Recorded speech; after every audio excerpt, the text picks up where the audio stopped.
Ukraine knew a Russian attack was coming. After winning decisive victories in the battles for Kharkiv and Kherson late last year, Kyiv's men dug in along the new front line and waited.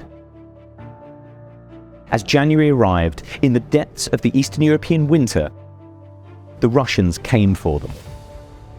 For the last 2 months, Putin's generals have been throwing men, armour and artillery at Ukrainian positions all along the 600-mile front in some of the deadliest battles of the war.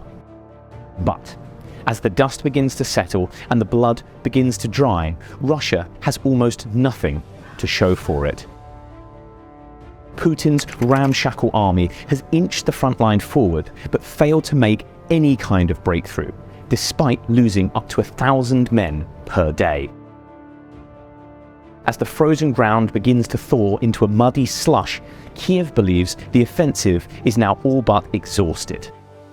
Where the Russians were launching up to 100 attacks per day in February, they now manage fewer than 30. This is the story of Russia's failed winter offensive, and what it means for the rest of the war.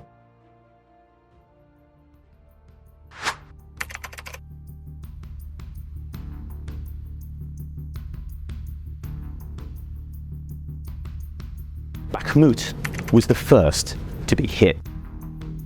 Months of intense shelling, beginning in August, had already turned the fortress city into a quagmire that bore eerie resemblance to the battlefields of Passchendaele 100 years ago.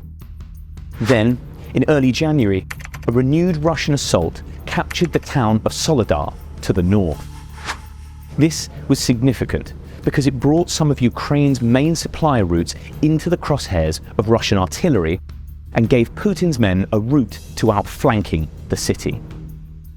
Since then, Wagner forces have continued to advance both to the north and south, trying to ensnare the remaining defenders in a pincer movement. But they have been unable to fully surround the city or to cut Ukrainian supply lines. That has allowed Kyiv's commanders to double down on the city's defense. Reports from the front say shelling is intense, with battles almost constantly ongoing. Ukraine is thought to be losing hundreds of soldiers each day in this city. But Kyiv claims Russia's losses are even worse. President Zelensky says his soldiers killed more than 1,000 of Putin's men in just a few days last week. Із 6 березня і лише на одному Бахмутському напрямку вдалося знищити більше 1100 солдатів ворога. Це безповоротні втрати Росії, втрати саме там, під Бахмутом. Western analysts now believe Wagner mercenaries who have been leading the fight are almost spent. Russia would need to throw in significant reinforcements to keep the attack going, they believe, and it is unclear where commanders plan to get those men from.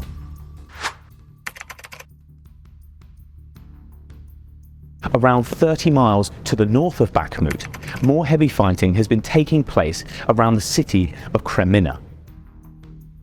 This was where Ukraine's counterattack out of Kharkiv, which recaptured thousands of square miles of territory in just a few days, finally ran out of steam and stopped. Since late January, Russia has been pushing to take back the city along with the surrounding countryside. Here, a fierce artillery duel has been raging between Ukrainian and Russian units who rarely come face to face but have still managed to inflict heavy casualties on one another.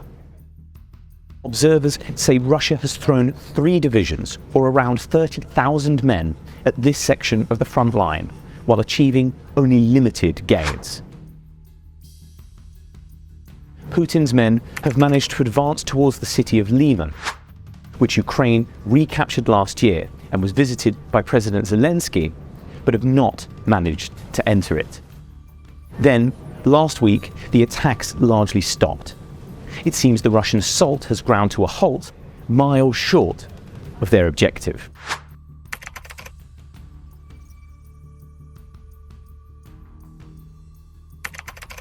Almost 100 miles to the south of Kreminna, another fierce fight has been taking place around the city of Vuhledar.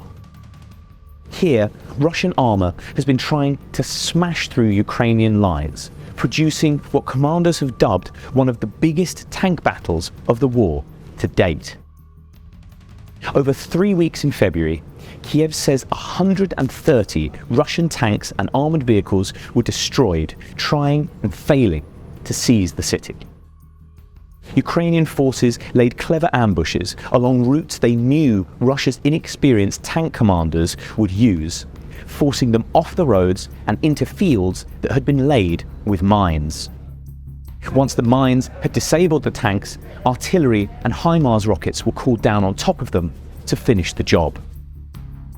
British intelligence says Ukraine also used specialist artillery shells that scatter mines as they fly to lay more explosives behind the tanks. It meant that, even if they survived the ambush and the artillery barrage, they would run into another trap as they retreated along roads that had been safe just moments before. Kyiv claims to have recovered the diary of a Russian soldier, which shows that, of around 400 troops sent into battle over the course of 4 days in March, just 60 of them survived. Perhaps unsurprisingly, attacks on this section of the line have also stopped. Ukraine is not out of the woods just yet. Bakhmut is in a precarious position, and another push by Russian forces could yet see it fall. But Kyiv's defences seem to have weathered the worst of it along most of the front line, at least for now. Now, war-weary soldiers must hold on just a little longer for spring to arrive.